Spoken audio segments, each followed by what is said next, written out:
Okay, you're all set. Okay, thank you. You're welcome. Hi, everyone. So I'll do a roll call and we'll get going. I'm moving from how I see people. Joan Francolini, Here. Alan Harrison, Here. Meph Runyon, Here. Sharon Basso, Present. Carol Coonihan, Kyle Wibby, Present. Ann Sigsby. We see you, Ann. I didn't hear you, but I think you're just muted. Yes? Your audio is okay. And then Evan Lagasse. Present. Okay, great. So hopefully Morgan and Brandon will join us. We'll get going. I'd like to call the meeting to order for Rec Advisory Committee for October 15th, 2020. The first thing I'd like to do is we've had three meetings since our last official meeting. So I'd like to approve the minutes for the September 16th, 2020 meeting. If I have a motion. Motion to approve. Great. And a second. Second the motion. Okay. All in favor? Okay. Aye. I think I have to have everyone. Joan, Aye. Sharon, Aye. Carol, Kyle, Carol, I got Ann. I can't find them. Oh, you don't have, you did them. I know. They're yours. I can always send them back to you. Okay, did everybody find them? That's good. Okay. All right. I have, yes. From what you remember. I have Evan. Okay. Aye. And okay, and Brandon. Okay. Great. So that's 9:16, 9:17. We met again. Motion to approve. A motion to approve. Okay. Second the motion. Great. Joan. Aye. Okay. I don't think Tracy Murphy, aye. Sharon, Aye. Carol, Kyle, Aye. Ann, I, Brandon, Aye. and Evan. And then finally, October 1st. Motion to approve. Motion to approve. Thank you once again. Second the Second, motion. terrific. Joan, Aye. Tracy Murphy, aye. Sharon, Aye. Carol, Aye. Kyle, Aye. Ann, I, Brandon, Aye. and Evan. Aye. Okay, so that's good. We're all warmed up. One other agenda change. We're going to move the Recreation Director's report. I'd like to make a motion to move the Recreation Director's report to the next item on the agenda. Is there a second? Second. Thank you. Okay. All in favor? Aye. I, Great. So Alan, and I'm sorry, all opposed. Now I'm flying too quickly. All opposed, any opposed? No. Okay, great. Alan, why don't you give us an update? I know there's been a lot going on. Okay, great. So let me just say that right now we have 10 programs currently running. We have a program called A Walk in the Park, which is an adult fitness program that meets from 11 a.m.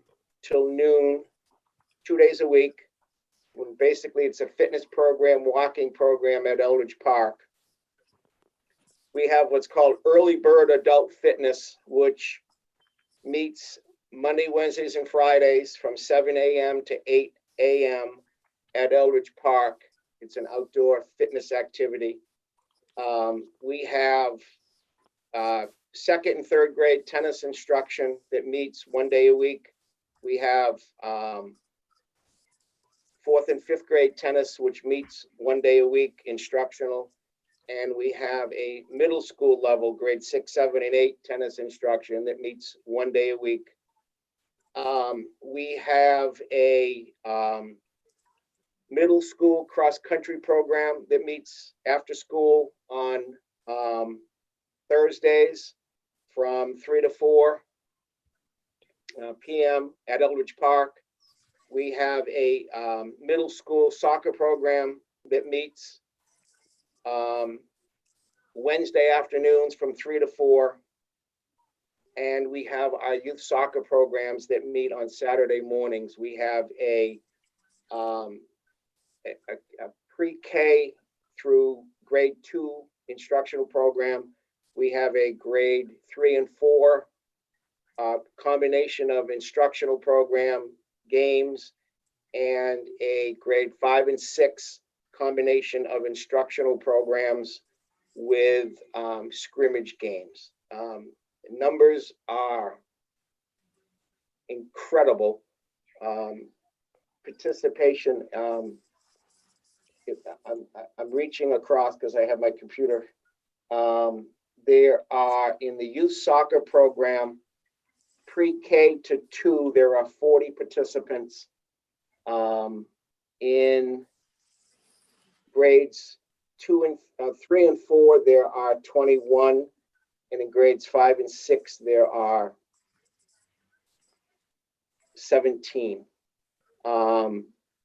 We do every program, adult and kids, with COVID regulations, which includes masks, social distancing, spacing of parents, that type of thing, cleaning, and numbers of adults versus the number of kids. So we have been, it's been positively received by the parents that I have spoken to. I do want to include that an email was sent to the Brewster Recreation Department from the Nauset Middle School Athletic Director asking if Brewster, Eastham, Wellfleet would be able to participate in providing some intramural programs for middle school kids because their middle school programs had been canceled for this fall. And the reason Orleans did not get that email is we are the only ones who recognized the need for middle school sports and stepped up to the plate and did it prior to them coming out and pleading with people. We're the only ones. We do 3 days a week. I'm sorry, we do 2 days a week, 3 programs, and we have a ton of middle school kids that are involved in our programs. Regarding upcoming winter, it's too early to definitely know the situation with the gyms because the gyms are closed. And I believe they're going to at least remain closed through New Year's. And the traditional sport, which is basketball, has in case you're not familiar with state guidelines for youth sports, it is considered a high-risk sport. There are 3 levels of sports. There is low risk, i.e. example, tennis, pickleball. There is moderate risk sports, which soccer is in, and there are high-risk sports. Basketball is a high-risk sport. Football is a high-risk sport. A few others, ice hockey. Hence, they're not playing that at this particular time as a sport, as a game. So basketball, as we see it right now, cannot be played until the state changes that designation and until we get indoors.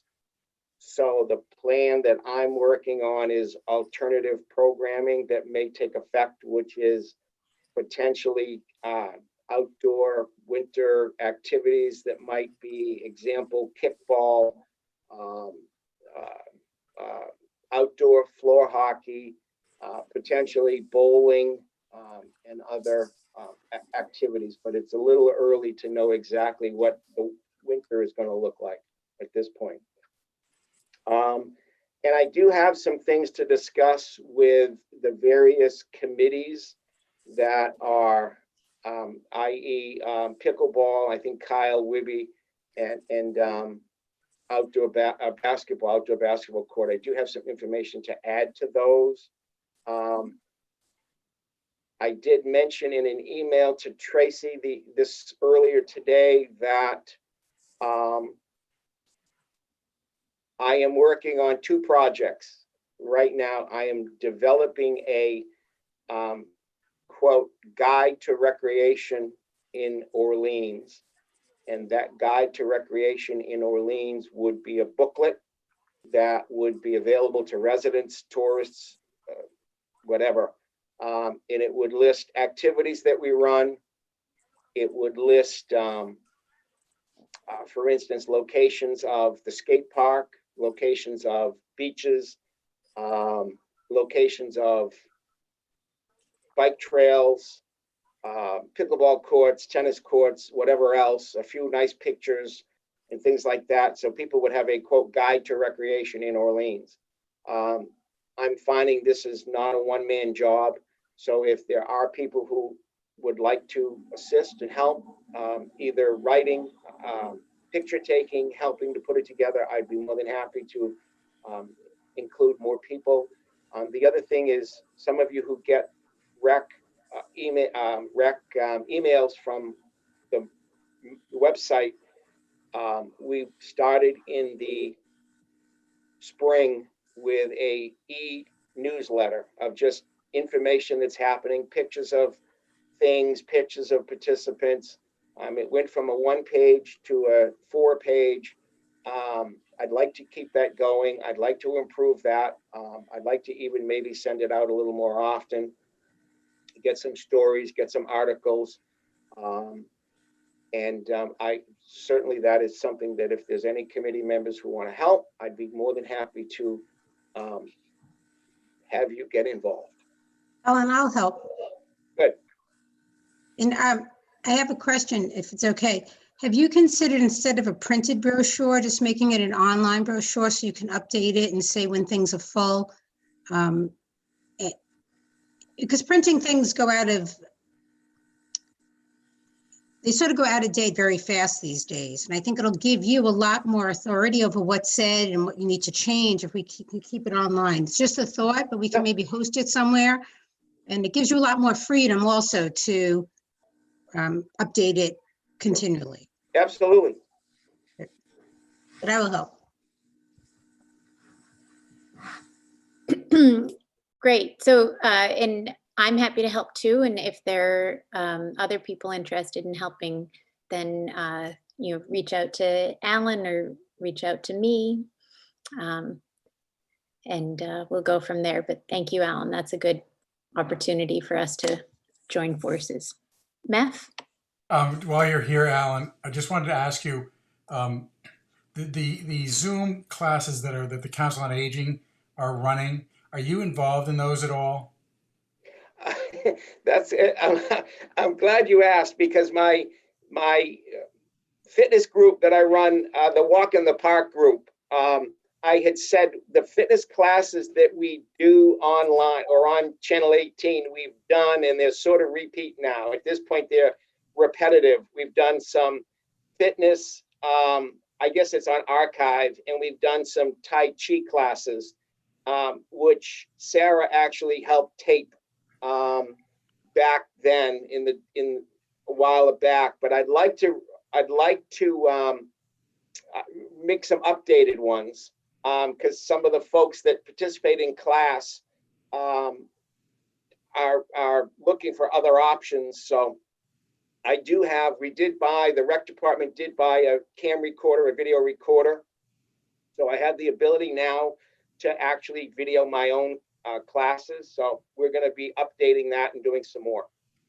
The reason I asked was that it came up the other night that there's some, one or more classes that right now are being run fairly early in the morning on Zoom, I think. And the Council on Aging is trying to get them rescheduled to a more friendly hour. And so I think Sarah Eaton is going to be working on that. But, is that something that the Council on Aging is doing all by themselves, or are they doing that with you? Currently, what they've been doing is by themselves. Like I say, now we have some equipment. I could even, if I could find someone to help, a video of someone who might be available to come in and hold the camera and set me up with that, we could do some additional classes and then tie it into the COA schedule that's out for people to see. I just ask because it seems to me that all of these things belong under recreation, but this is something that the committee can think about. But I think that all recreation activities probably ought to at least be centralized to the point where people can go to one place on the website and see them all, Yep. even if you aren't actually doing them. I'll end up probably having a conversation with Judy in the near future to see how we can coordinate that. Thank you. Yeah, of course. Okay, any other questions for Alan?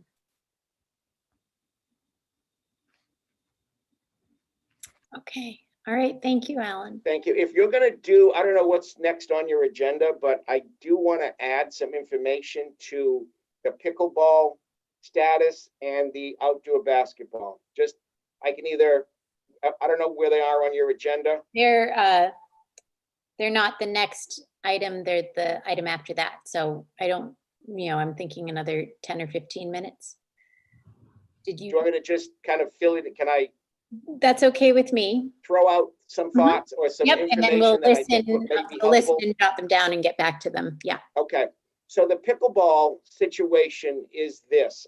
We had received a quote from a company that was actually lower than the cost that we anticipated for last year. However, Ron Collins, I'm sure most of you know Ron Collins. He works right across the hall from me here in the DPW building. He handles all of this type of projects. And he had a conversation. He originally thought, he said, if we're going to put a pickleball court in there, we really need to begin to add some stairways down to the tennis pickleball area. And when we looked at the entire Eldridge Park, if you will, unless you come into Eldridge Park to see a game, to walk or whatever, the only way in without walking up a hill and then down a hill, or down a hill and then up a hill, is in the back left field area by the school board across the street from the police station. That parking area there is a quote flat surface to get into the facility. Any other area to get into Eldridge Park, and including the tennis courts and the proposed pickleball court, means that a person would need to walk down a hill and up a hill. And we felt that was going to become an issue with seniors, people who have some disabilities. So the thought was we put a stairway there by the pickleball area. With Ron Collins talking to John Kelly, John said, well, if we're going to do that, we need to put a handicap accessible ramp there with handrails. So the discussion was, do we put a stairway or just a ramp? So that's something that's going to come up in the next kind of discussions about the pickleball area. We thought right by where the tennis court storage shed is, that that would be the place for it to start, so that it doesn't focus on just walking down to the new pickleball area, but it's accessible to the tennis pickleball, depending on which courts you're looking for. So it's gone from building a stairway to probably needing to have a handicap accessible area there. And the other issue or situation that I think you should know about is the outdoor basketball area. We had a conversation with Tom Conrad from the school, and it was simply, can you find out what the school district's position is going to be on letting this basketball court actually be a reality? So we've asked Tom to check with his people to find out what the Nauset district's positioning is on a court. And we're waiting for Tom to get back to us. Okay, thank you, Alan. Okay, anything else I can help with? I think we're okay. I think we're okay, but I'll take other opinions. I think we're all set. All right, wonderful. Have a Know great where to evening. find you. Thank you. Thank you. Okay, next item on the agenda is to talk a little about the community Zoom. You know, what we learned and thoughts on how that informs community outreach going forward. My feeling, I was nervous about that community Zoom, so I'm glad we all made it through. There were no major flubs, and next time we do it, we'll, you know, we've got the video, we sort of got the wheels turning on how to do that sort of event. Maybe next time it'll be in person. And I think we got some good feedback. You know, we had a small number of attendees, but one of them approached me at soccer the following weekend and reintroduced himself. We'd met a few years ago, but he's an engineer for the town of Harwich and very interested in helping with the basketball court. So if we ever want to walk around and, you know, get some help with a site plan. So sometimes, you know, even if you only get a few attendees, if there are attendees who are engaged and willing to pitch in, then that's a success. So I was pleased with it, and I'm interested in responses, reactions to the feedback that we got, and again, what it means for moving forward with communication with the community about what we're doing. Any thoughts? Carol?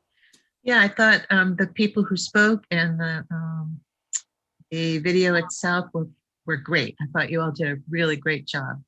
And it was clear and it was concise and it was visual and all that good stuff. I think it's always about promotion. And that's what I learned, is put more effort into getting the word out and doing it sooner. Right. So that they can benefit from all the good stuff you guys did. Right. Good, thank you, Carol. Anyone else? Anne?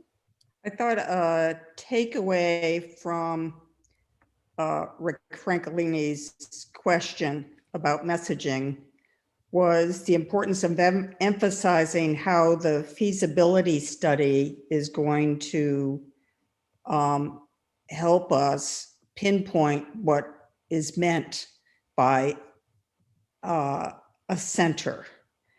What do we mean by the label? Is it a community center, a recreation center, or all of above? And the importance of having a feasibility study that really gets to the bottom of that question. Yeah, I thought that was interesting too, especially given the limited ways we have to communicate with people, you know, in the current climate, that communication needs to be effective and clear. Even if what we're communicating is a lack of clarity about exactly what we're going for, but just making sure that that we're doing what we can to anticipate questions that might come up about community versus rec center and the meanings behind those two ideas. Good.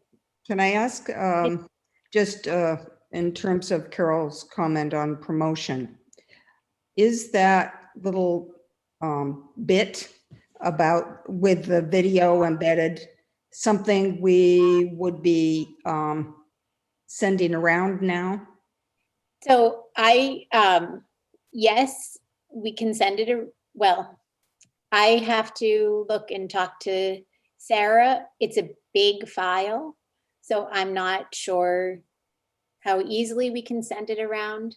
I also, later in the agenda, when we talk about the feasibility study, I didn't know if it might make sense, so without getting too far into that topic now, I didn't know if it might be more strategic to focus on Kyle's part of that video and send that around. Sort of asking people to watch a 5-minute video in anticipation of town meeting rather than a 18-minute video. If we only have one shot, maybe at people opening up these emails and clicking on the video link, that we might want to focus our energy on the feasibility study portion. That said, the beauty of the video is that we can share it. And so, yes, so I think we should be posting it and having it accessible. And I can talk to Sarah about that.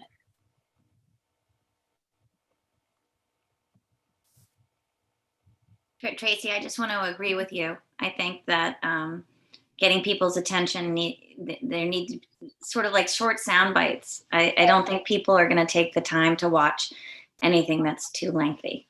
Right. So I just want to echo that. Okay. Okay. Any other responses to the Zoom?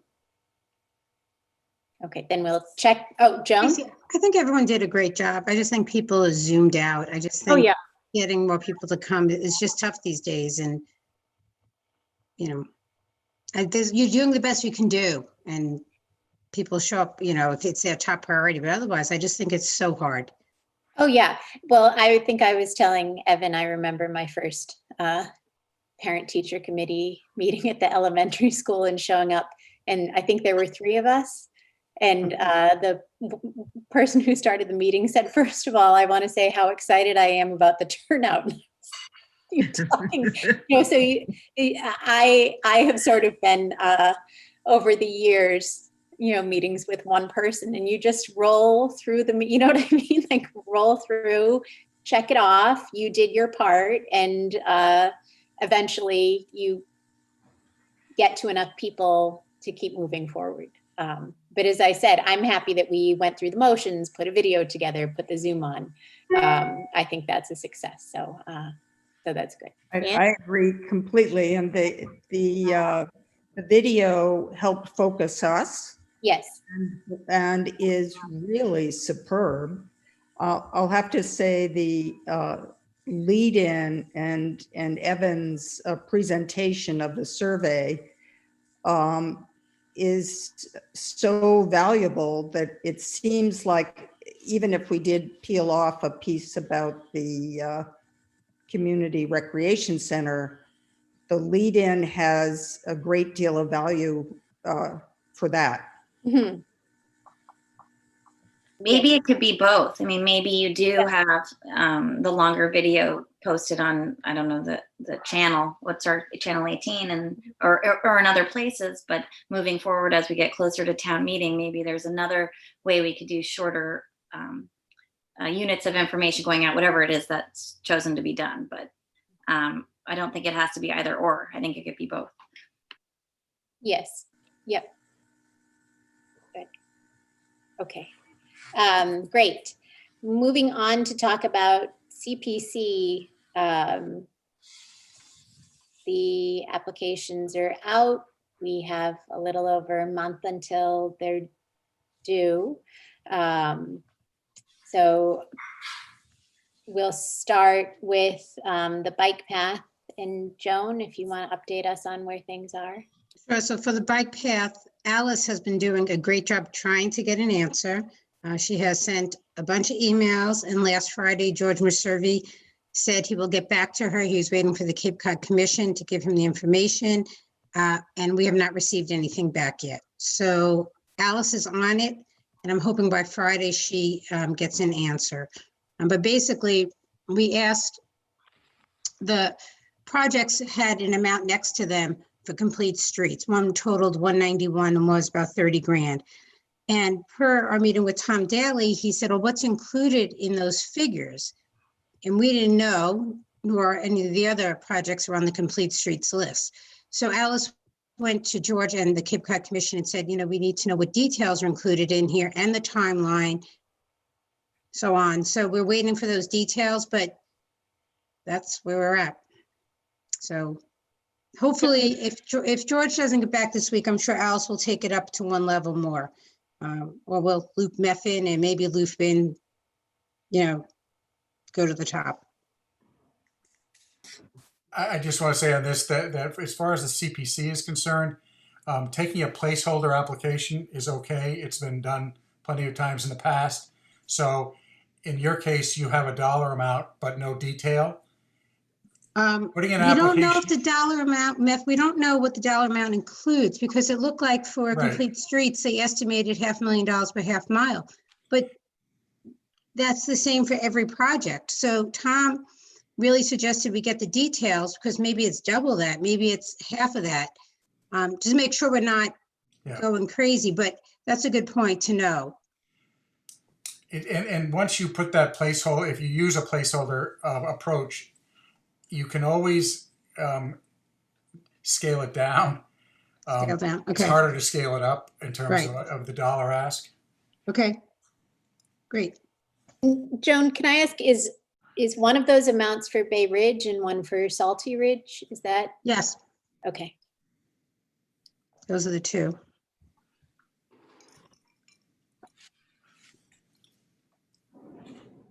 Okay. Do you want bike racks now?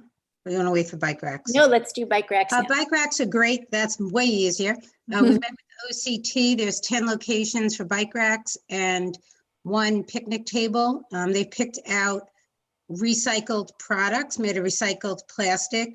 We talked to the conservation, and Carol can fill you on that. They're looking at 4 more bike racks. Alex from OCT already priced them out to 3 companies. He found the cheapest company, the one that can service them. We're meeting again on Wednesday and potentially doing a little tour of the areas, but that will be set to go. And Mike Brink, who is working with us from the Orleans Conservation, and with Ann and with Carol, he presented something today, but I think we're meeting again on the 20th. But I was away, but Carol could fill you in on that. So we'll definitely have something to submit for bike racks. Then if we can also get a story trail. Oh, Storytell is really exciting. The librarian Ann is amazing. She's done these before. We're having a walkthrough with the OCT next Tuesday. Tracy's coming. We invited Morgan, but Morgan has to work. So next time we'll do it at night. But it was Morgan's concept. And as soon as she's not working, we will pass that over. But they're looking at potentially White's Path or the Ice House Pond. It'll be a half-mile walk. It'll be flat. It'll be easily accessible. We have a lot of examples from it. And so that should be moving ahead also after we go through the walkthrough. There was also a consideration of including Bolin Pond, but that will take a lot more work because you have to go through the schools and then also fix the paths there. So we're pushing to either do the White's Path or the Ice House Pond or Rubens, one or the other. White's Lane, just for White's the Lane, record. sorry. Yeah, that's it, White's Lane. So that's my update. Terrific. Thank you so much, Joan. That's a lot Yep. of projects that you've been handling. Anne, do you have a kayak rack update? Yes.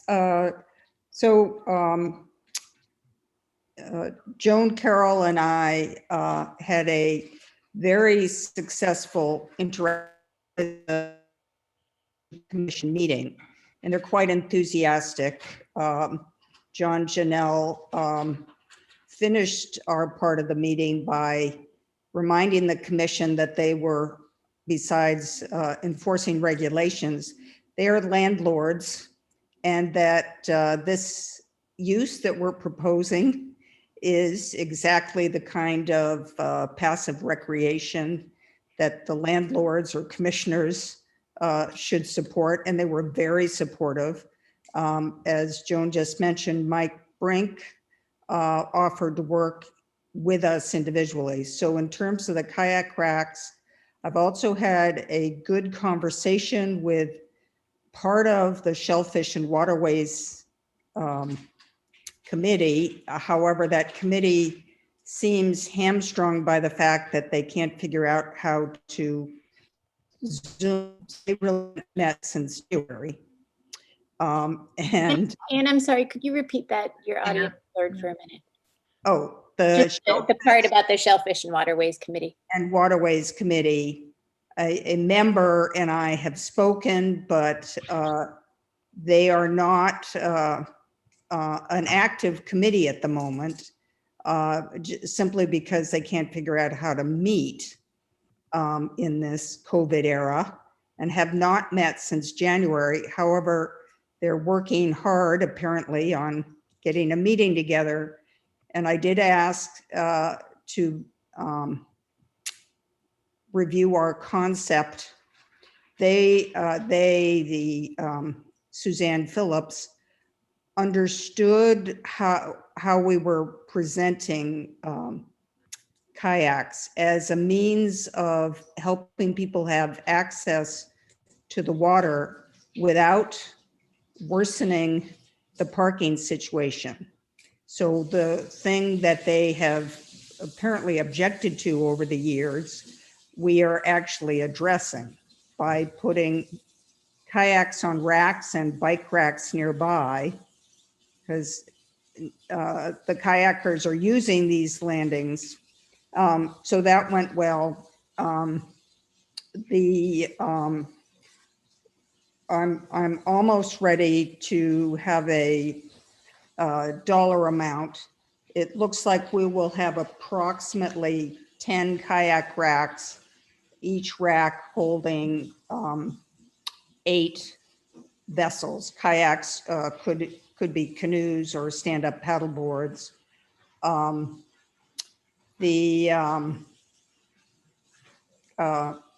we're very close. And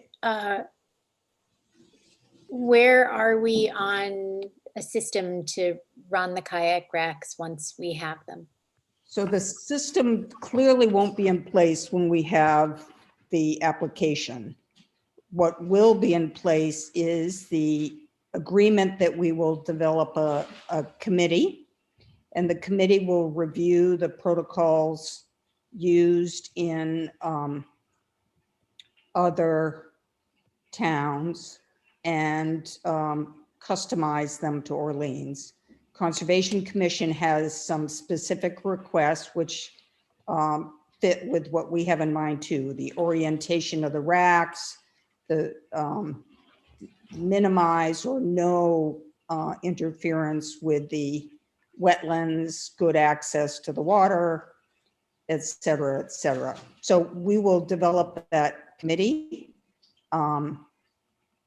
which is a challenge and kind of exciting. Right, okay, and that, Meth, did you? You're muted.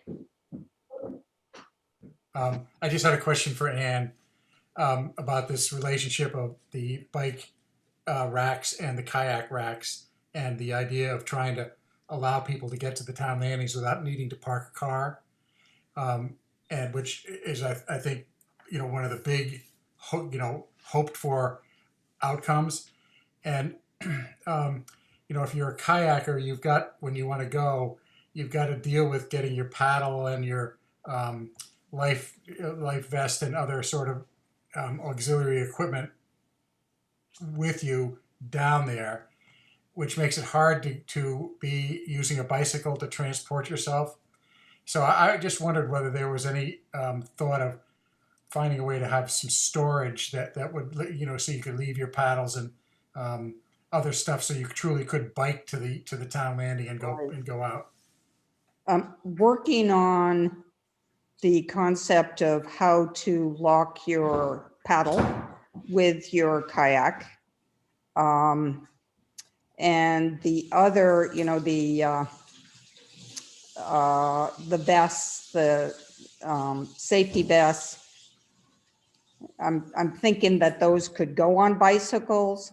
The idea of having a storage box adjacent to the racks is a nice idea and maybe worth considering. Each of these sites, the space is precious. But thanks for the idea, because that's what we're incorporating into the design. Just one more question for Ann. At the beginning, when you roll out the program and you start issuing whatever the permits are that are like mooring permits for these kayak racks, and this is just me speaking, not anybody else. I think it would be a good idea to, have some limitations, like for residents, the town residents only to begin with, and maybe 2 per household, rather than letting somebody go down and, grab 6 of them, just because, it may turn out that there's plenty of racks to accommodate everybody, but if there's not, it would be nice for the residents to know that they aren't losing out because we let somebody from Brewster rent one. Right.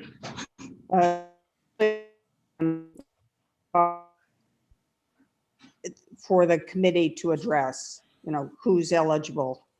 The other thing I think, Meth, is that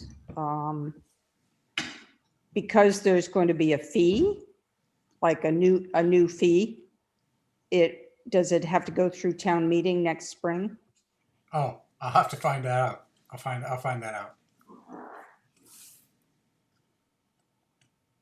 Okay. Probably yes. That reminds me, or the kayak discussion, that somewhere in my notes of things to mention with CPC applications are to be including maintenance costs associated with the project. Meth had reminded me last week. So if they haven't all, I think you're all experienced at this, so I'm sure you already know that, but just in case. Okay, Carol, is there a trails update? Yes. Great.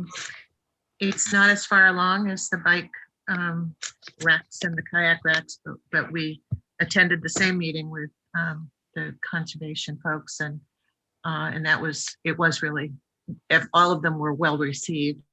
Mike Brink has put the packet together today for what's going to be in their next Tuesday morning meeting, and he's going to present it, and Ann Sigsby is going to keep them company. And Joan and I are not available that day. But he's going to present all 3 as a 3-part package, bike racks, kayak racks, and trails. And we've provided him with photographs and descriptions, and we've spent time with him on the phone. So he's really pretty well prepared. The trails aren't as far along because they aren't clear. It's not clear a majority of the commissioners want interpretive signage. They definitely would agree to trail markers. So they now have photos of the little metal ones that Brewster uses. And I've found sources for them for costing. But they've got in terms of interpretive signage, I would predict they may go for 1 interpretive sign inside the trailhead in a couple of places. But in terms of a series of a story expressed through a series of interpretive signs, I think we've got a few people that think that will not enhance the hiking experience. So I think we're going to have to find places that are already disturbed, and we've recommended that rather than more pristine ones. If we're going to try that and be successful. The one thing that they were comfortable with, and so we continue to recommend, is that we would hire a trail specialist / naturalist, or whatever the theme of a series of signs would be to make a trail. We would hire that person rather than it falling on us or Conscom or whoever. And Joan pointed me in the direction of several people, and those kind of resources exist at the National Seashore and the Forest Service. And I think Kristen Andres, but I'm waiting for her to call back. So we aren't as far along. We don't have a cost estimate because we don't really have what they'll go for, but we should know a lot more by Tuesday. Terrific, thank you. Okay, basketball court, Tracy and Sharon. So I'll start and then Sharon can jump in if I miss anything. This has been a little bit of a winding path, and I think we're still on the winding path, but we're moving ahead. So we started looking at the dirt parking lot across from the police station. I met with Ron Collins and Tom Daly and Alan. There were objections based on playground goers' use of that parking lot. And the issue of it being level access, both to the playground and to the Firebirds field, came up too. I went from there to Jamie Ballier, who's done a lot for that playground. He also was concerned about losing those parking spaces. He said, you know, it's a small parking lot, but it's a heavily used parking lot. I brought up the issue of, or the possibility of access from the middle school parking lot by putting in a path. Jamie felt that it would need to be ADA compliant, and so would be a bigger undertaking than just a path. You know, that might be another project unto itself. I talked to Scott McDonald at the police station, who's very supportive of having a lit basketball court somewhere other than the current spot by OES, where it's hard both for, you know, casual or passersby to see it, but also for the police to monitor. But he said that that parking lot he uses for overflow, but more importantly, the playground people use it a lot. So from there, we started looking at other areas around Eldridge Park. There's room for a court in between the bandstand and the middle school. It's flat and level. There are picnic tables there now. So I've been back and forth with George about that. There was some objection to the idea of hearing dribbling during Firebirds games. So there were objections to pretty much every possibility. That was one. The other side, kids climb on the rocks. So we kind of scoped out all of Eldridge Park and kept bumping. John Fuller had a project going, or an initiative to put in a basketball court a couple years ago. So I talked to John. I talked to John's wife after I talked to John, because they were both involved. So they had some other ideas. Now we're on to the middle school. And so, I mean, by the time it's done, I'll be on town. I'll be in Eastham. But the middle school fields are so well used, but they're also central and right there. Evan, without stepping into the track, because that's next part of the discussion, but Evan has already met with Tom Conrad, and among the things that Tom suggested, we're sort of thinking bigger about those fields, not limiting yourself to just the track, or especially if you're going to go in and do something to the track, think about the chain reaction of effects on other parts of the field. So we started looking at the field. I talked to the people who were doing the skate park expansion to see if there's still a corner over there. And that looks like it might be a possibility. The skate park has lights, so that could work for us. But at this point, we want to, so now Evan and I and Sharon are all working together. What we think our next step is to get, I think we have buy-in from the middle school, but to get a clearer handle on how the field is being used, where there might be a place to put a basketball court, you know, what could be moved around. So I've been in touch with Ed Pavlu, who's the athletic director at the middle school, and he's talking to his coaches to get their feedback, and then he'll come back to me. We'll have a meeting with Tom Conrad. I think that's our next step. And then to bring in, I'm hoping to bring in the guy who watched our meeting a few weeks ago, who's an engineer, to sort of scope out the property for us and talk, give us a general idea of what might be possible. So it's probably going to be a longer term project than what we hoped, but we're hoping that we can get a big picture idea, then break it into pieces, see what's possible in the short term and what's longer term. So Sharon, any? Just the property that's right next to the skateboard expansion, is that town property or is that middle school property? That's middle school. That is still middle school? Okay, and I had measured that out and it is big enough to put a high school size court next to the expansion that's already going in for the skate park. So space wise, that it would fit there. It would mean taking a couple of trees down, but it would fit there, which might I be. have a question, Tracy and Sharon and Rose. You did such great work on this. I guess I'm disappointed by hearing the feedback of, well, you can't hear basketball during a Firebirds game. I mean, this is something that can be used all the time. Right. And how many home Firebird games are there? And who would make that ultimate decision? Like, is that worth bringing the select people into now, Math, and really understanding priorities? Like, how does that work if you? I mean, I think I think that could be mediated and figured out. That sort of hit me wrong when I heard that just now. I got to say, though, that in my mind, when I've been thinking about this, my thought about the best place for this has been over by the skateboard park. Yeah. For a variety of reasons. And I think it didn't hit me wrong in so much as that it's been a lot of conversations with different tidbits. There are so many opinions about something that people are really in favor of.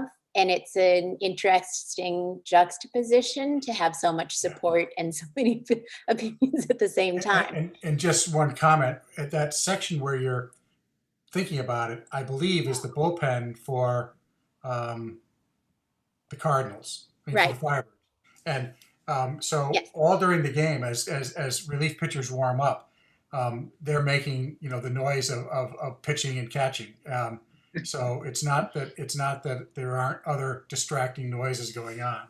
Well, I was thinking of the raffle ticket sales, that couple that sells tickets and walks back and forth all night, and the singing. But anyway, I guess what my thinking is that if the area on the middle school field makes more sense without disrupting anyone's ability to enjoy the Firebird,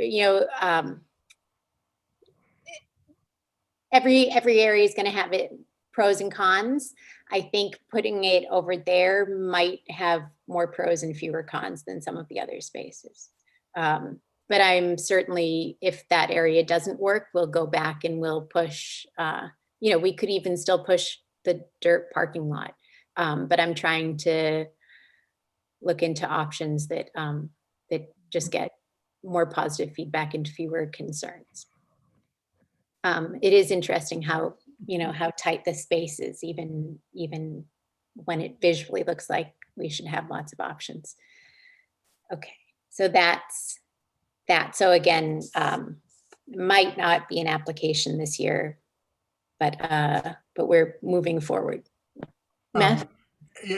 Just on the CPC subject, a lot of these projects that get approved are actually take 2 or 3 years to finish. So if you did have a cost figure for this, there's, I think, no reason why you couldn't apply for it and just sort of explain that the timing is not certain yet. Okay, that's good. Yeah, we do have a cost from the meeting with when I met with Ron and Tom and Alan, they gave me a ballpark for the basketball court. So again, it would just be a matter of looking at the big picture, but seeing if maybe there's something that we can get in this year to get things going. Okay, that's helpful. Evan, did you want to update us on your track meeting? Sure. So I met with Tom Conrad a little over 3 weeks ago, and like Tracy already said, I went into this meeting feeling real optimistic that we're going to go ahead and rubberize this track. It's going to be awesome. And I'm still optimistic. It was a good meeting. Tom spent a lot of time with me, about 45 to 50 minutes. We both agreed that the meeting went longer than we had thought, but there was a lot to be said. It's clear that Tom has thought pretty big picture about how to improve the athletic fields. He has lots of really good ideas.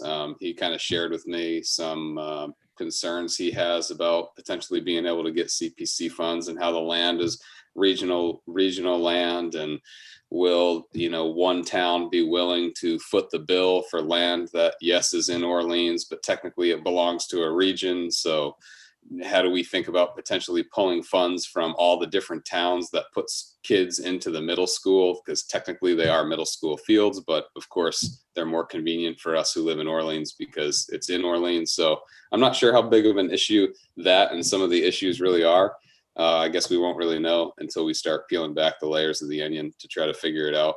But it just became clear to me that we should probably think about the entire field area before we go trying to improve one piece of the field area. So Tracy and I had a good conversation the other day, and she's reached out, like she mentioned, to the gentleman who runs athletics at the middle school. And I just want to make sure we consider all stakeholders. And since it is a field that belongs to the school, we start there and figure out, hey, what do you need in terms of ball fields, playing surfaces for the kids who go to school there? And then what after we know what the school says, what does the town and the surrounding towns want to happen in the athletic field, and just try to find a solution that'll satisfy as many people as possible. I also have been receiving a lot of feedback from people. It is truly impossible to please all. We'll never do it. I think we're all adults and we know that, but it is I find it challenging as a pleaser to want to try to do a good thing, and then you hear 6 reasons why it's the worst idea in the world. And so as long as we're doing something that is a positive, is a net gain for the town, then I think we're headed in the right direction, because yeah, we're never going to get 100% of people to be pleased. To your point about the basketball court detracting from a Firebirds game, one of the things I like most about being at the Firebirds game is the sense of community that's there. I mean, kids, like you say, are climbing on the rocks, they're playing in the playground, they're running around eating ice cream, not paying attention to the game at all. A basketball game would just be another addition to the festivities, I think, where people who want to play ball would go over to the court and start shooting hoops and meeting new people in a post-COVID environment. So yeah, I think there's multiple sides to that story. I'm rambling a bit, so I guess I'll turn it over. I haven't talked to any companies about coming out and looking at the track to give any cost estimates. So Meth, to your point about putting in an application, willing to start the process. I don't have a cost estimate at this time on improving the track. Tom did say he could provide me with some names of companies that do that type of work. So we can take that next step and figure out how much it would cost. He also told me that the track is not a 1/4 mile track, so it would potentially need to be made larger. And then talked about, well, do you try to put an artificial turf soccer field on the infield of the track? Lots of good ideas. It warrants further discussion of how do we optimize the space there for all age ranges of the citizens of the town. So I think some of you have some comments, so I'll mute myself now. Anne?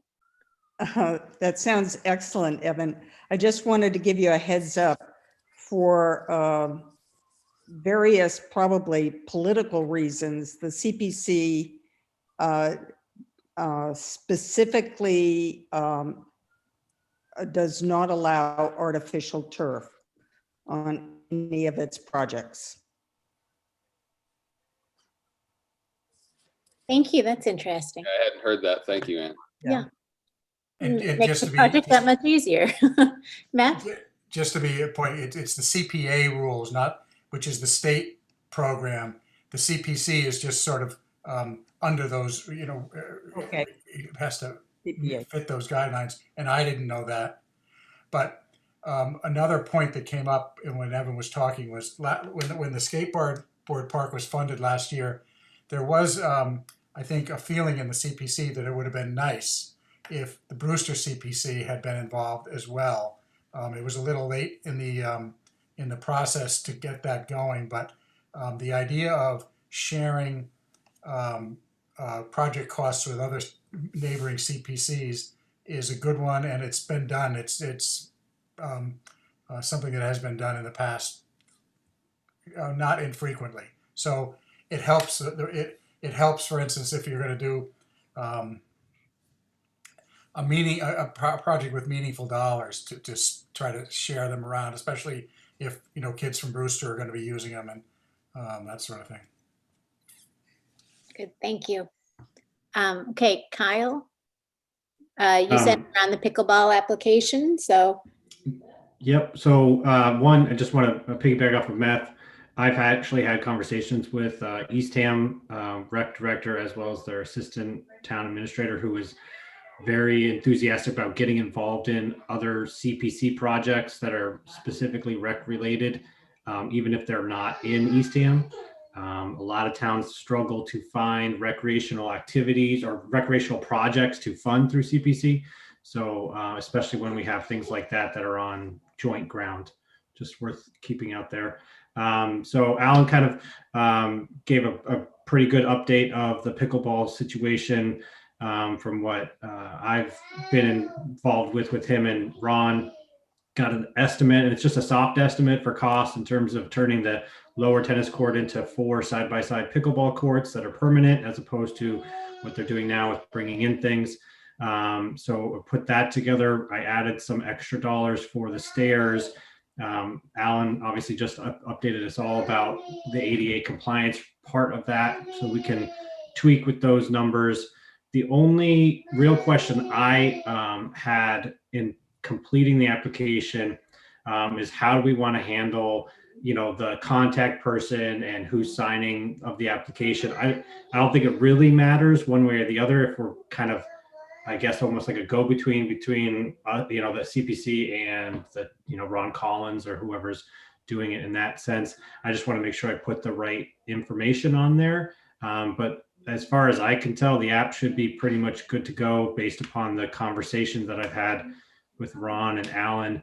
I will check back in with them to talk about the stairs/ramp. I think it's a good idea based upon my experience being over there, but it might become a bigger project that if we want to just get the pickleball courts done, just get the pickleball courts done and then figure out something else from there. Meth, do you know this? I know that sidewalks are not allowed through CPC funds. I don't know if ramps and stairs are. I think handicap access stuff is all allowed. Great. Okay, great.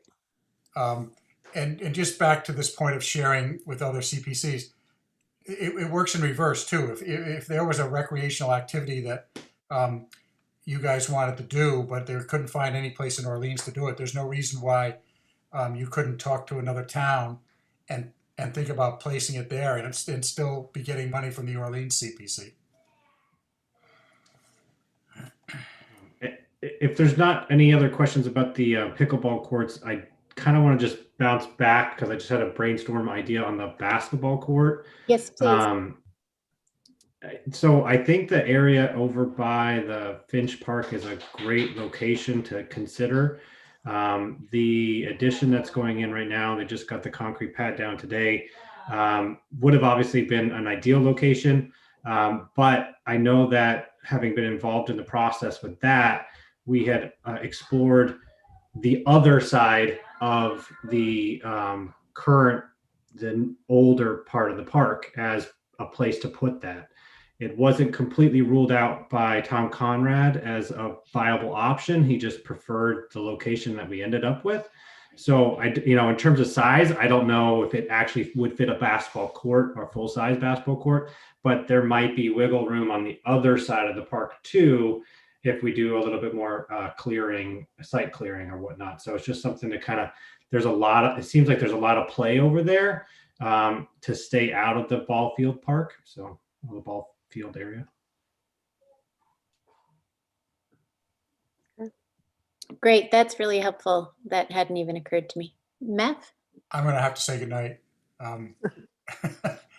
Thanks for the. So if there's something comes up that you want something from me, you can email me tomorrow. Great, thank you very Thank you much. very much. Yeah, good night, everybody. Okay, And good night. then Right, Matt. Okay.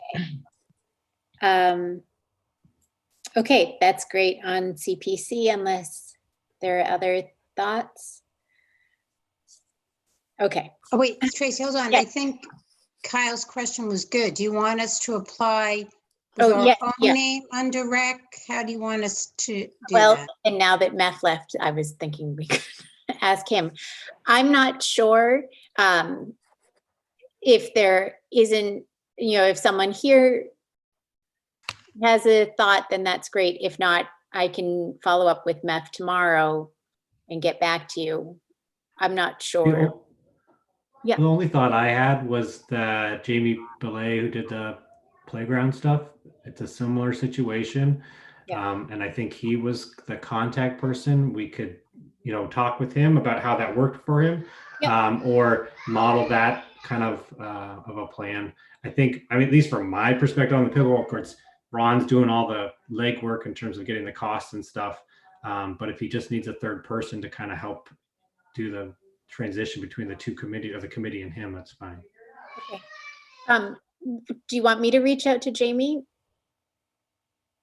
Sure. I'm more than happy to as well, but whatever. Okay. All right. Why don't I can do it tomorrow and get back to you. That's fine. Okay. So more to come on that. Okay. Moving on to town meeting and the feasibility study. Kyle, I guess I'll ask you for thoughts about what the feasibility study needs between now and then and how the committee can support those needs. Sure. Well, I think it's just, continuing to put it out there. The messaging that we talked about earlier is certainly something I've been thinking about.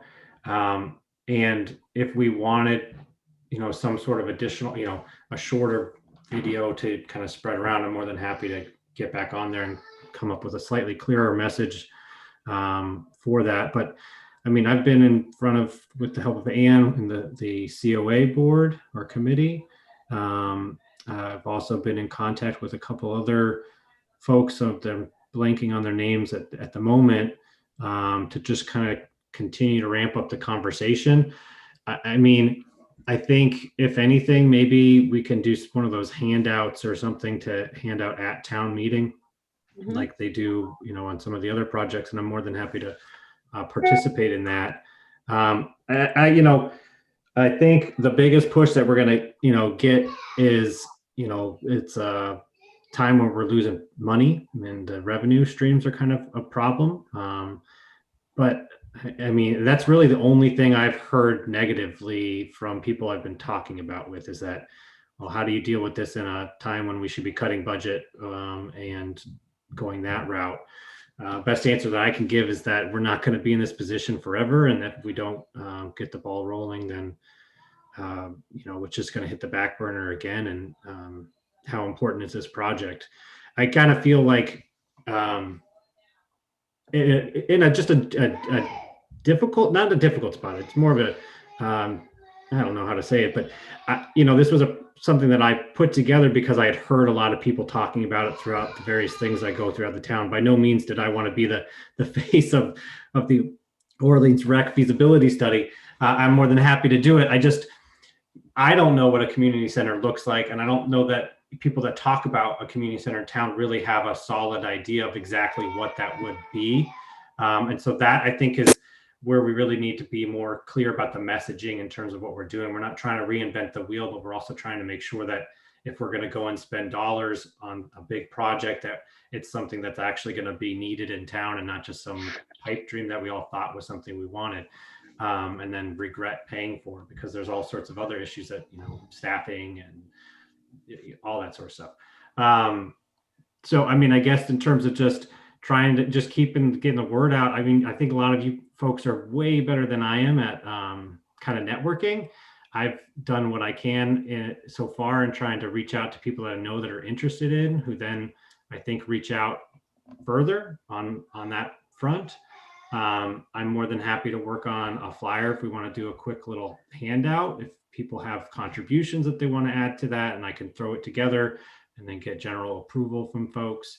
But I mean, I think honestly, it's just continuing to talk about it and put it in front of the people that are willing to stand up for it too.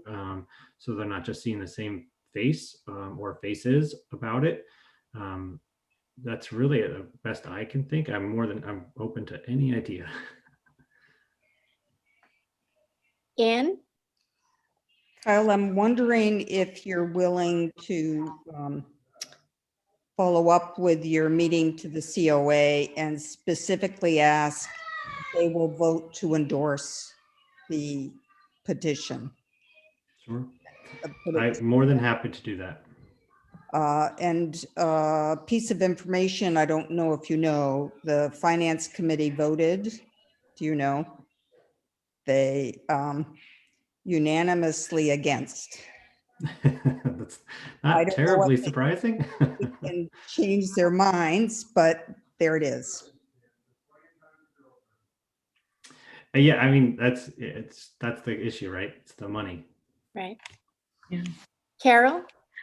Yeah, Kyle, just for your information, I did ask the chair of conservation when I got us on the agenda for the other 3 projects, and she wouldn't even put it on the agenda because she didn't feel a statement from them in support of it that was, I don't know, within her jurisdiction. And I believe she asked Janelle as well.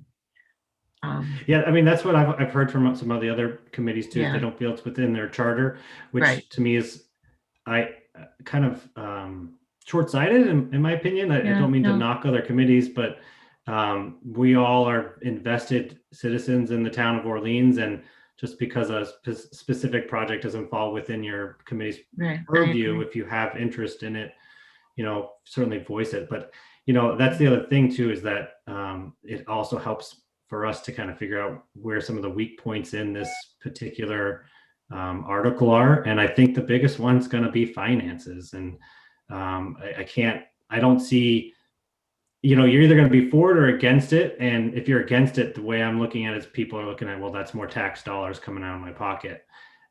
So if anyone has good, solid arguments against that, other than what I think I've tried to put forward, obviously open to tweaking that argument and trying to reshape it. I have a question. Yep, Joan and then Carol. Do we know how the select board's voting? Are they voting in favor of it? Do we know or not? I don't know. I don't know. But I've been in front of them to talk about it. I don't know, I've heard lots of support from individual select board members before COVID hit.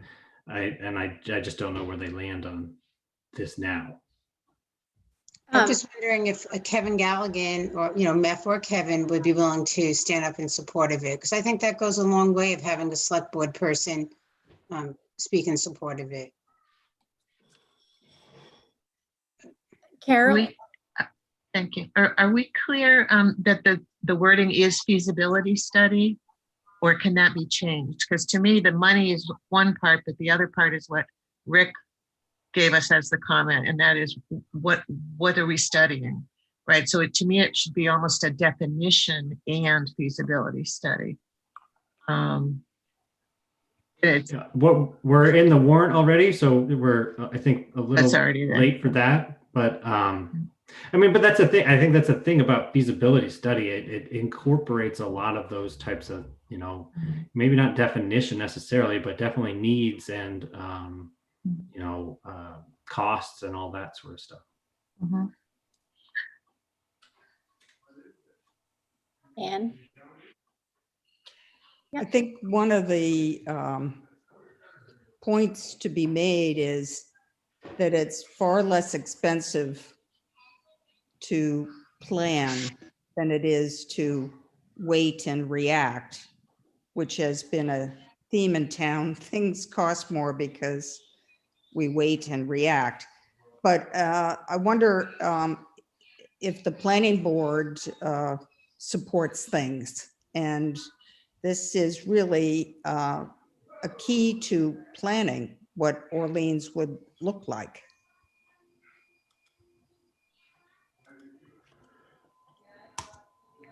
That's so that I think it's certainly worth reaching out. We might be getting late on in that. I know, part of this is being new to this and crash coursing this petition through. It certainly was very helpful to have a good network of people here to help get signatures, to get it on and kind of help spread the word. I think, talking with people like Andrea Reed, who had been previously on the planning board, and I'm really sorry, I'm blanking on some names right now, but there's a lot, this underground support for the idea of a community center in town. But then it butts up against this financial undercurrent that I think is much stronger than a lot of people tend to realize. And they also tend to be a lot of the more outspoken voices against, getting projects done or doing things in town. I think really, we're 16 days out from town meeting. What I think would be helpful to try and figure out a way is to get a vocal support at town meeting.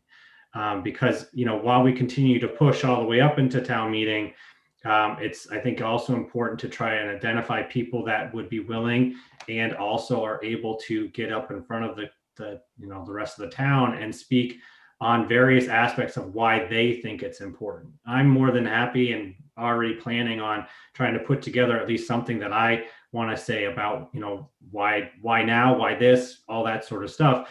But, people that have a little bit more sway or are better at making certain arguments, if those people want to step up, or if anybody in this committee wants to step up, I think that's really how we can do it. Because if our voice is the loudest, or at least the hopefully most persuasive, we might have a chance at this. It's just going to be it's definitely a uphill battle. Anne? The idea of, well, here's what I would say about the finance committee. Their job is to pay attention to the finances, and that's what they do. Our job, i.e. the rest of us, the select board, I don't know, us, is a larger mission to pay attention to the quality of town, the resources, the accessibility, the inclusiveness, and it isn't always about finances. Anyway, there's a mini argument. What is the date and time of town meeting? I had it on my calendar as Monday, the 26th. Halloween. Halloween. That got moved to Changed. Halloween. And what's the start time? 11 It's a.m. 11. 11 a.m. and where? Yeah, Nauset Beach parking lot. in your car at Nauset Beach parking lot. Okay. It's really creative. It's wonderful. We live in strange times. Yeah, it is strange times. So then we need to make sure everybody who signed the petition and those in favor who didn't get a chance to sign it are actually going to show up to this meeting on Halloween. Yeah. I mean, that's my biggest concern about, the online meeting we just did, where we put a lot of time and energy and effort into trying to do good work, and 5 people show up and 2 are married to members of the committee. So three people, I mean, it's kind of, you can kind of chuckle about it, right?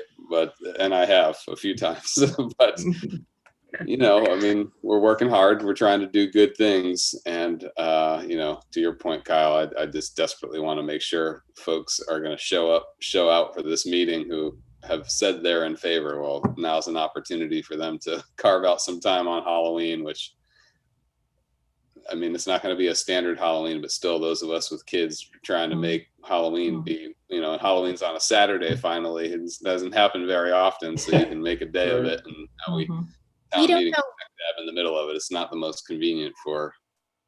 No. We don't know where it is on the, do we know what number it is? I think it's 18. Okay. I have it somewhere around here.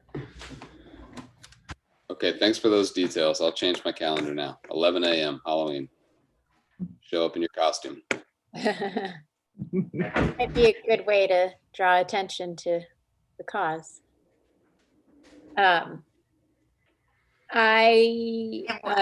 Rec parade of costumes around town meeting. Wouldn't that be cute? We'll get all the kids to dress up. All the cars we can do trunk or treat at town meeting. There you go. I love it. I'll run that of them. With one stone, yeah. I'm happy to do something through the schools, you know, through the elementary school and the middle high school to ask that a flyer be sent home in support. Kyle, I'll work with you on a flyer, on the words of a flyer.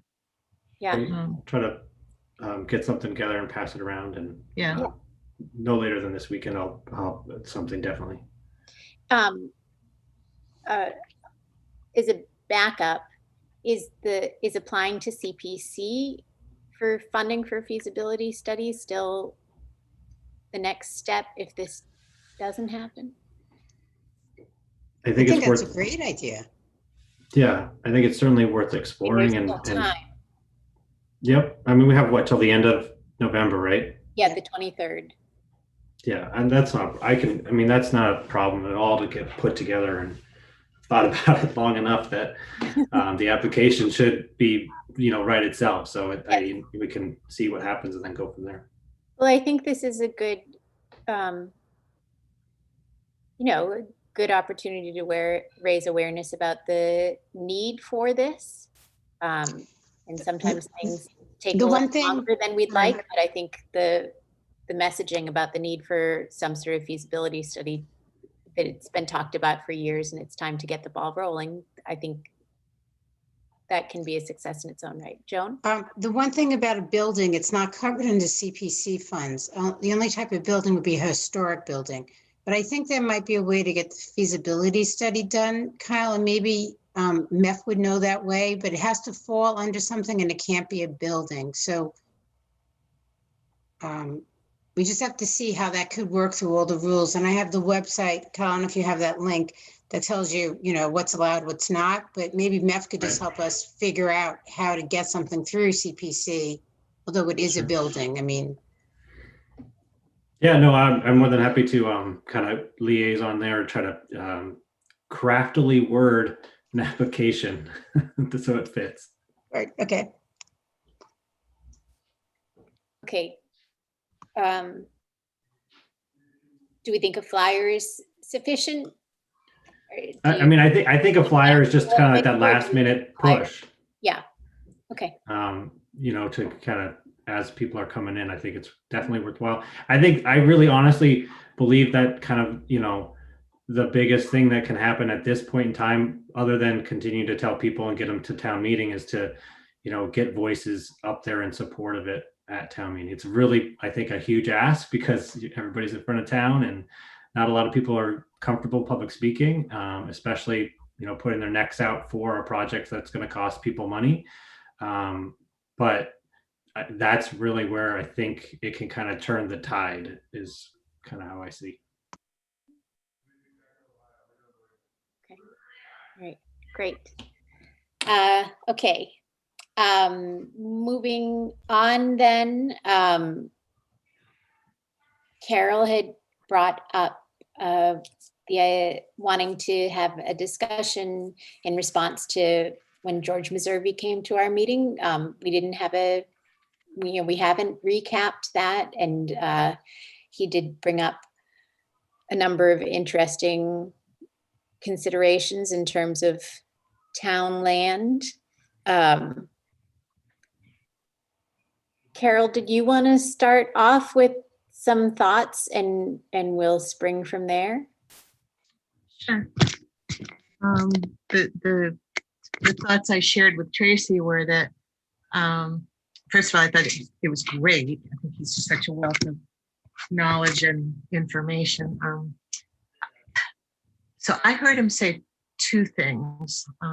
One was look ahead at where roads and I suppose properties like Eldridge Field are going to be disrupted anyway, and think ahead for our 5-year plan about tacking on in that same time frame where something's going to be disturbed anyway, as less objection to something we want to do. And I didn't get specific on what that means to me, but I thought it might be worth some targeted effort to find out what those things are that he had in mind when he said that. And then secondly, I felt like he said very clearly that the little dirt parking lot near the new Center for Cultures and History, where the temporary police station was during the new station's construction, wasn't tagged by anyone in town for anything, but was clearly owned by the town.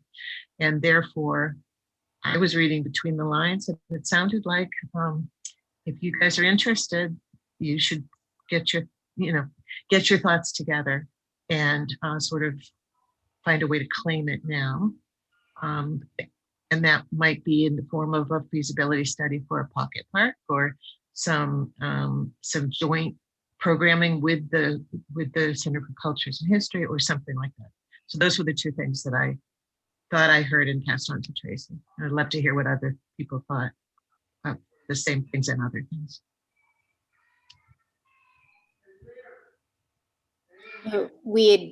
I think Sharon and I had talked about that area in East Orleans a little bit with the basketball court and decided it was not central enough for our goals, but that doesn't mean it can't serve other purposes. Other thoughts on that? Carol and I actually went and walked the property. It's pretty big, and with the thought of using it for something, I don't know what we could do with it, but maybe doing a feasibility study, whether or not it is a playground for kids in that area. If you're on the way to the beach, is it one of those nature playscapes? There is some rumors that they might start storing stuff, building a shed there to store extra paperwork, extra files that are now over at the building. I mean, that would just be a shame to put a building there to store files versus something that we could use for the community. So, it seems like a lot to take on, but I would love to, like Carol said, stake claim to it somehow. Just, what can be done there. It's a big space. I mean, it really, not basketball wise, ideally, but something can be done there to enhance it, I just think. No, I agree. I think it's a big space and it's a nice location. And even I know my kids play ball just on the weekends at that ballpark across the street. So sort of building on what's already there, that there is room for that area to be utilized more. Not on Sunday afternoons because my kids are there, but other times, that would be that. I think that's something worth looking into. Other thoughts? So what timing are we thinking for a feasibility study? I think we have to figure out what the study is of, whether it's just use in general or a pocket park with a theme.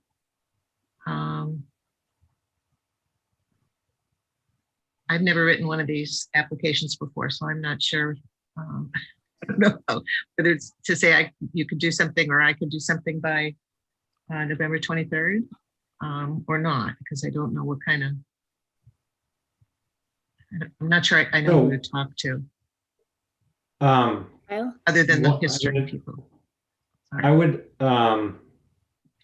so what part of the whole CPC conversation that we had that was also somewhat tacked with the George Missouri town land stuff was part of our charge is doing the CROS update. And do we need some money to help get maybe professional assistance with that? And along this kind of same vein, if we want a professional assistance with a rec part of the CROS, what about also then trying to identify land in town that can be used or is unused that can be converted to various recreation type projects? So if you're trying to stake claim to a particular unused parcel, this might be one way to do so, to, do a general, town recreation study, and identify or just identify one particular unused parcel of land and what would be beneficial to the community rec wise for that.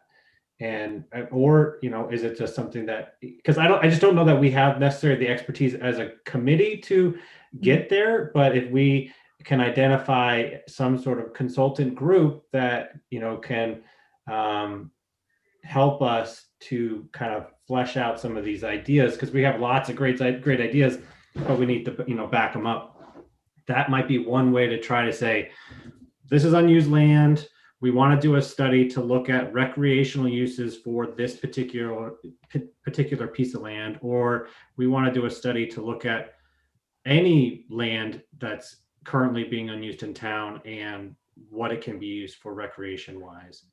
And the difficulty that, I think the only real thing that we would need to do is put together, the funding amount, how much is it going to cost, who we're going to use, or, for a rough estimate of something like that. But that might be one way to stake a claim somewhere.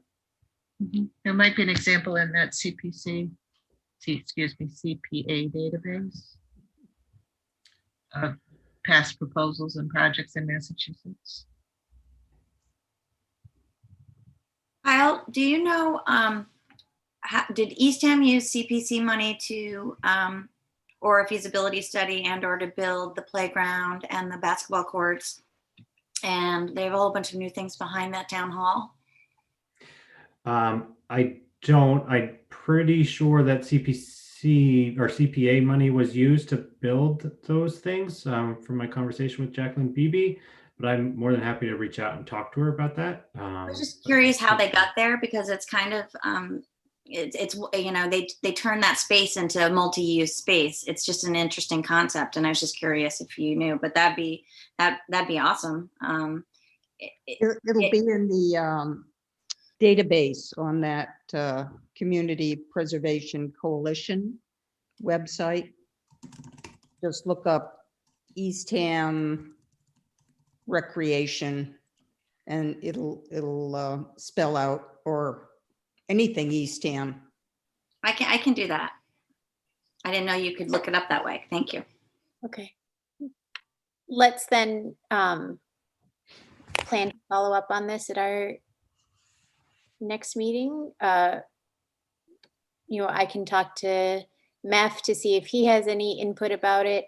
And I can double check with George just about the property itself, and sort of come to the next meeting with a little more understanding of what our next steps might be. The quote unquote Field of Dreams in Eastham was used $71,000 of CPC funds to get established. Okay. Yeah, I mean, I guess that's, Morgan, that's a really good model for us to be thinking about. Not necessarily a central location, but a place where you could go and people could kind of spread out and get a lot done recreationally. I think that's a nice idea. Okay. Other thoughts on the discussion with George Missouri? Okay.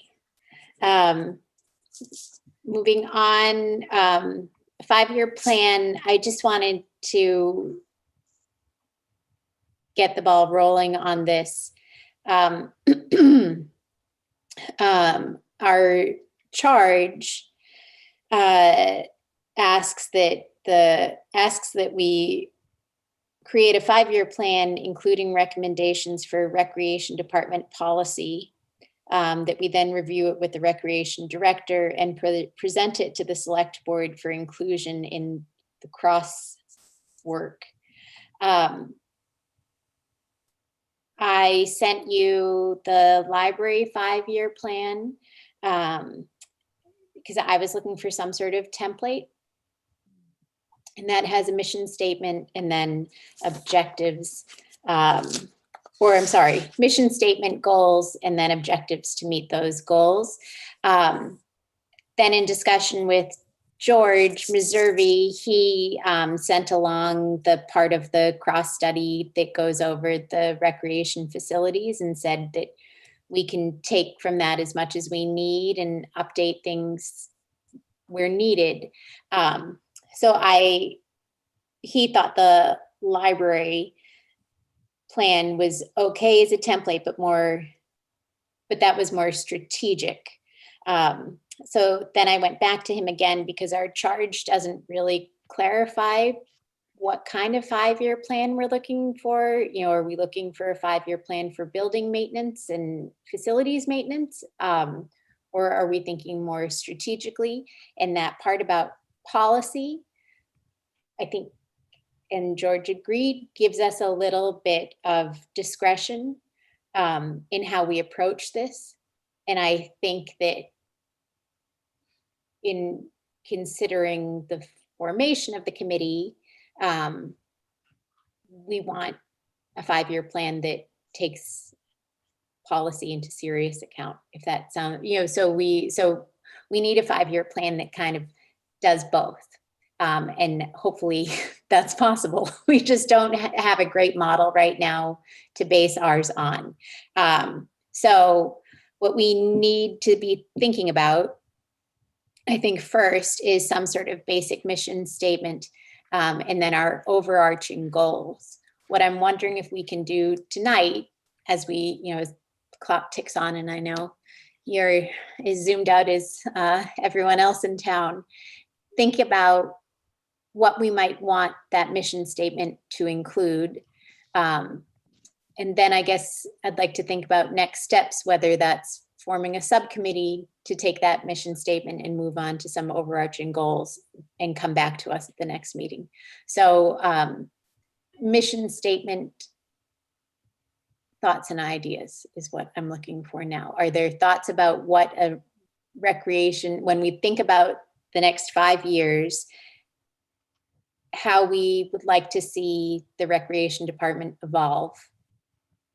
What are the thoughts or even words or ideas or concepts that we want considered?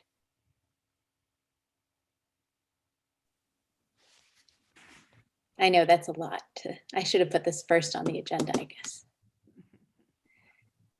So I think, Joan. I'm just wondering, I'm a little burnt. I just did come back from vacation, which was so nice to go away.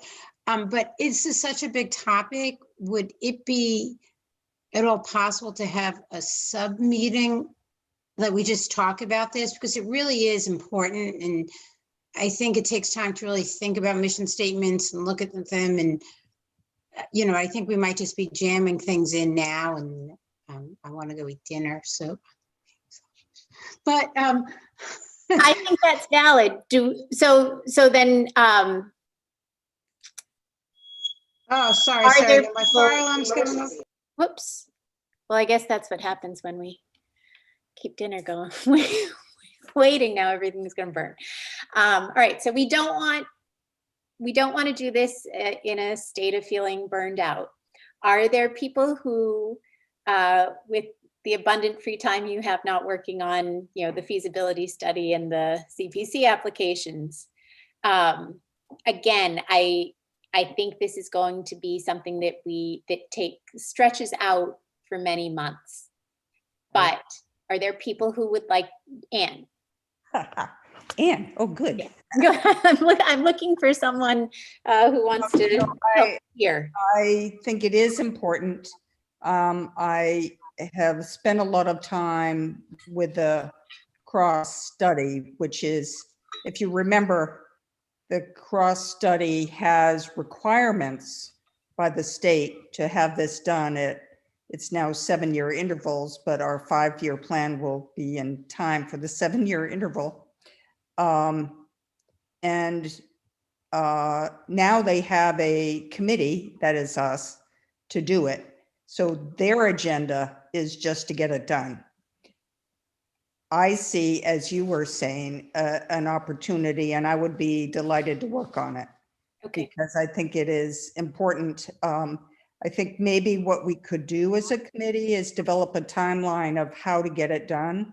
You know, by next meeting, we discuss our mission statement, and then the next meeting, broad goals or whatever. Okay. So that we know that we'll do it. Okay. Thank you, Anne. That's really helpful. Why don't we think about exactly what you said then, that at the November meeting, when at least town meeting, we've checked off town meeting, we're wrapping up CPC applications. Can we come to the November meeting ready to discuss a mission statement? Come to the December meeting ready to discuss goals and January objectives. And as a possible jumping off point, I'm on the Orleans Recreation Department website right now, looking at one page that is there titled Mission, Vision, and Goals. And so there's some work that's been done already by the Recreation Department to outline a mission, vision, and goals. I'm not saying ours needs to be identical, but at least we're going to be aligned in some form or fashion with what the Rec Department does, I think. Okay, that's terrific. Okay, great. Good. All right. So the next item was suggested by Anne to start talking about a Friends of Recreation group. So Anne, do you want to fill us in on your thinking? Sure, I'll try to be quick. We've referred to this concept before, and what I'm thinking of is a 501c3. The reason I'm bringing it up now is I would like to, if you folks are willing and able, to make a motion and a vote to pursue this idea. And specifically, I would include in a Friends group the opportunity that any donations went into the Friends group for the use of the Recreation Committee and Friends group.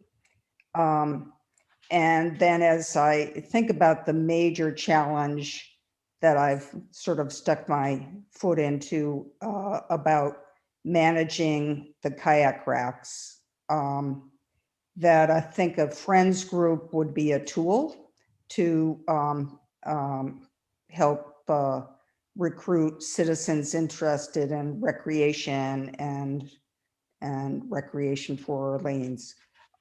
So this is a very preliminary, but I all I wanted was if you guys thought it was a good idea to make a motion and vote that we get it started, and then we can snag a good lawyer who could just write it up for us and bring it before the select board and make it happen. Great. That thoughts or questions? Okay, do I have a motion? Oh, if you could see all your faces. Oh, you can. I think it's a great idea. Can I get some clarification on what kind of, you want a motion to establish? Yes. Or to start exploring, or a motion to establish or to explore establishing? To establish and ask a lawyer to draw up the 501c3 organization. open to discussion if you. I want to ask something. I think it's a great idea, but I'm a little hesitant to say, let's start a friends group when we don't even have a mission, vision, or goals set for ourselves. And maybe we can do it at the same time, Anne, but I would think then you would want to be able to send something out to say, this is why we need a friends group. This is what it's going to do. And we seem well coordinated. But So you're feeling it's premature to go that route? I do, but Okay. I'm not doing the work. So if you want to do the work, Ann, but I just feel like as a group, we're just sort of coming together, and I would love to, if we work on the Crocs plan and we have definitive things we're doing, and then come together with what the friends group would be doing, what we're going to ask them to do. I think it's Too soon. Yeah, I can see that also. I think Anne's also circling back from a conversation that we had when we were writing this, the language for our policies around scholarships, right? And that's like we're going way back in time, and we were told that if we came up with a 501c3, that would be a way that people in town could make the donations towards families or individuals that needed support to get into programs. So that's where if we go back in time, the conversation started. And then I'm just clarifying my own thinking.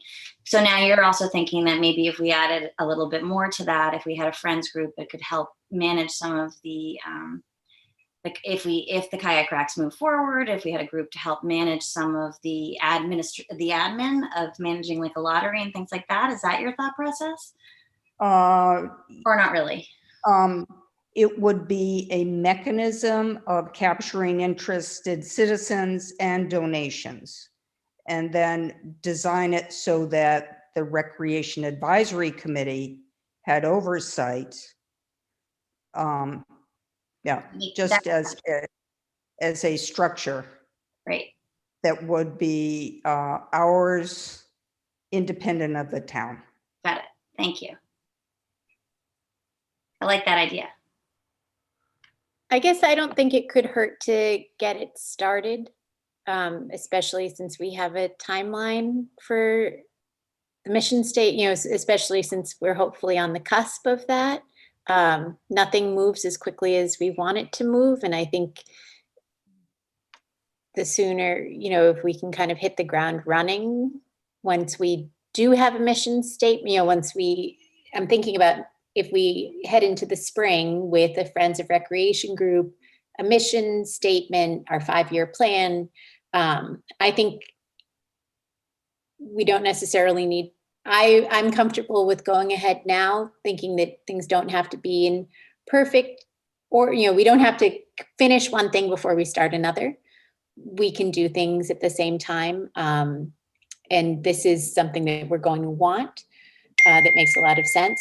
So I would be in favor of going ahead and voting to establish one now, understanding that there's still sort of like the CPC application, putting a placeholder in now, understanding that we'll be filling the details in at a later date, but not much later. So maybe I will go ahead and make a motion to, well,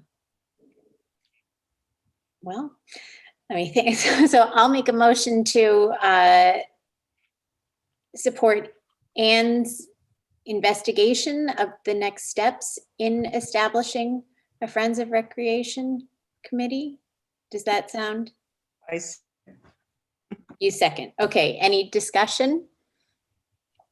Okay, all in favor? Okay, so Tracy Murphy in favor. Tracy Murphy, aye. Sharon? Aye. Brandon? Aye. Anne? Aye. Okay, all opposed? Are there any other favors that I didn't get? Okay. Aye. Oh, good. Okay, Joan? Joan is an aye. Kyle? Aye. And Evan? Aye. And Carol. Okay.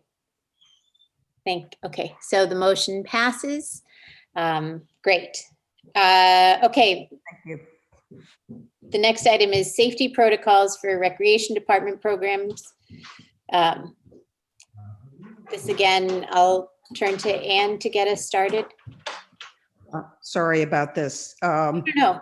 So I spent September working with Cape Cod Children's Place, and it's a place very tied into early childhood education, and the Early Education Council is mulling over some specifics for interaction with children. But I just want to bring this up because I think it's important.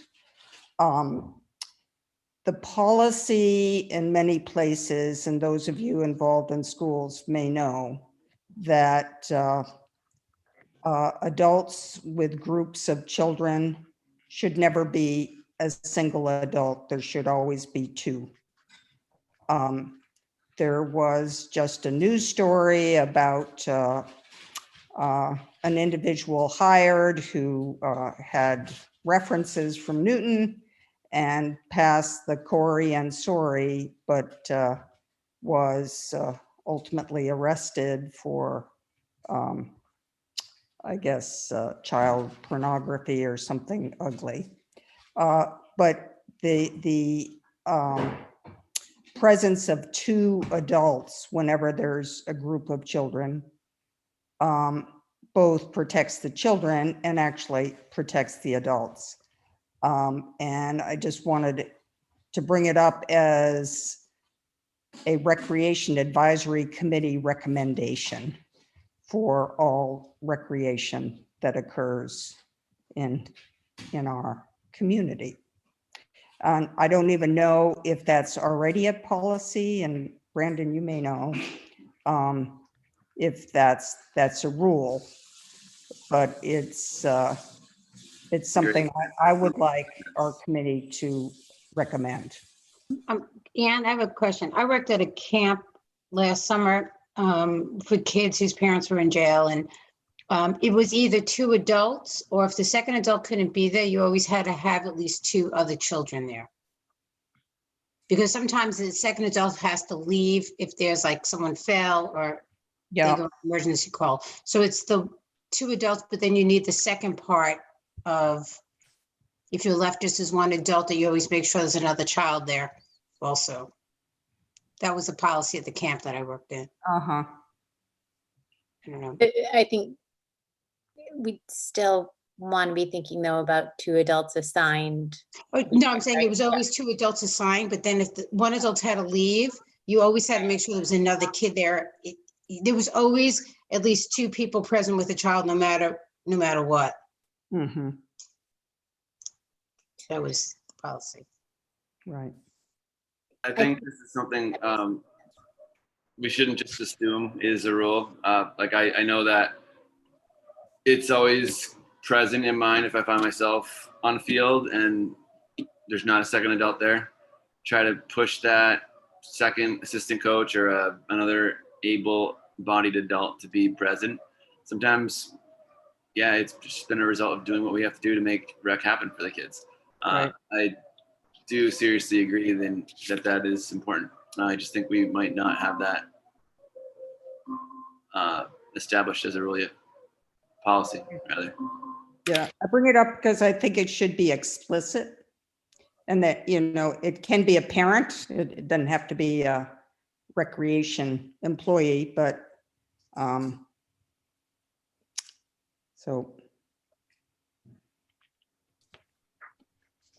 So we can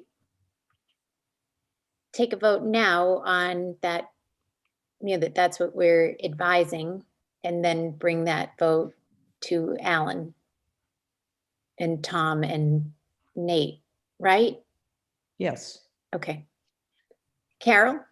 I just ask a question. So this would apply to counselors and town staff?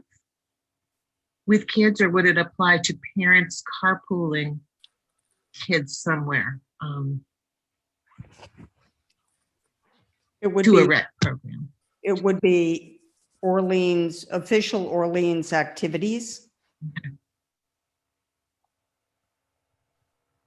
Okay. Yeah, I don't think we have Question, activities for kids Tracy, or do you carpool. think it's, before we vote on it, I'm sorry to be the like. No, no, no. Yeah, have a conversation with Alan about it and what he's currently doing and what the charge is that he's under, and give him a chance to put together what he would recommend and work with him as a partnership on this, and then come back next month and really discuss what it should be. I would like to give him that respect of being part with us on and getting this done correctly. Thank you, Joan. I think that's a good idea. I mean, and this is going to sound awful that I'm going to say this out loud, but we have such a small budget and our programming has not allowed for two people. That really just hasn't in many cases, I imagine. I mean, my kids have been to some programming when there's only been one adult, and I know it's probably financial. This is previous, in previous years, but I think that obviously I want to protect all our children, but we also have to think about how that's without volunteers or adult volunteers, it's going to limit a lot of our programming. Yeah, I hear you. I think that there's